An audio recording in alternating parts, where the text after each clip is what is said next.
Another personal story from my experience. The next mission that we got was to man the main checkpoint that entered into the green zone. We call this checkpoint Slaughterhouse 11 because the very first day we got into country, a car bomb went off in that checkpoint. We were a couple of blocks away at the time, and none of us knew what it was, so we were asking around, what was that? What was that? Oh, that's the car bomb that goes off every single morning at checkpoint 11. And that's where the name Slaughterhouse 11 comes from. You could literally set your watch by the time a car bomb would explode in that checkpoint every day. Towards the end of my tour, we got the mission to take that checkpoint over. And my unit said, "What is the matter with you people? We're getting ready to go home in just a couple of months. Why are you giving us Slaughterhouse 11? Are you wanting us to die?" Day one that we took that checkpoint over and ran it ourselves, a car bomb drove into it and exploded. We found out that there was over 1,000 pounds of explosives in that car afterwards. Luckily, it did not hurt any of my guys. My guys were able to find cover and it didn't hurt them.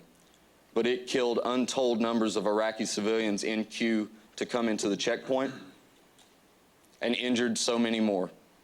I treated 5 people that day myself, and I would imagine 20 or 30 others got carted off into civilian ambulances before I could get to them. But I have an image that is burned into my mind to this very day. And I remember a man running towards me at the front of the checkpoint carrying a young 17 or 18-year-old Iraqi guy, very thin, very sort of pale. He came running to me with this guy and laid him at my feet. I looked down at him, and the guy was missing from here to here of his arm, and his forearm was only held on by a small flap of skin. The bones were protruding, and it was bleeding profusely. He had shrapnel wounds all over his torso, and when I log rolled him onto his side to check his rear for wounds, I noticed that his entire left butt cheek was missing, and it was bleeding profusely, and it was pooling blood.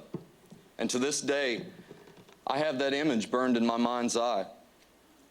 Almost every couple of days, I will get a flash of red color in my mind's eye, and it won't have any shape, no form, just a flash of red, and every time I associate it with that instant. So not only are we disrupting the lives of Iraqi civilians, but we're disrupting the lives of our veterans with this occupation. You know, conservative statistics say that the majority of Iraqis support attacks against coalition forces. The majority of Iraqis support us leaving immediately, and the majority of Iraqis see us as the main contributors to the violence in Iraq. This gives us a view at the prevailing sentiment in Iraq, and I like to explain it to everyone this way, especially in the South, because it rings with some semblance of truth to people down there. If a foreign occupying force came here to the United States, and regardless of what they told us, whether they told us they were here to free us, to liberate us, and to give us democracy, do you not think that every person that owns a shotgun would not come out of the hills and fight for their right to self-determination?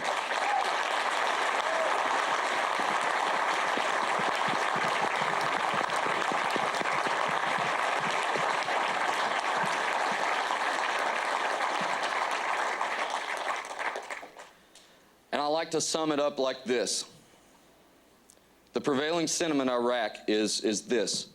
Another time that I was out on patrol in the Kendi Street area, as I said, part of our mission was to meet and greet the local population and find out what their problems were. And so I approached a man with my interpreter on the side of the road, and I asked him, I said, "Look, are your lives better because we're here? Are you safer? Do you feel more secure? Do you feel like we are liberating you?" And that man looked at me straight in the eye, and he said, "Mister, we Iraqis know that you have good intentions here. But the fact of the matter is, before America invaded, we didn't have to worry about car bombs in our neighborhoods. We didn't have to worry about the safety of our own children as they walk to school. And we didn't have to worry about U.S. soldiers shooting at us as we drive up and down our own streets. Ladies and gentlemen, the suffering in Iraq is tearing that country apart, And ending that suffering begins with a complete and immediate withdrawal of all of our troops. Thank you very much. Jason Hurd was with Tennessee's 278th Regimental Combat Team in Iraq.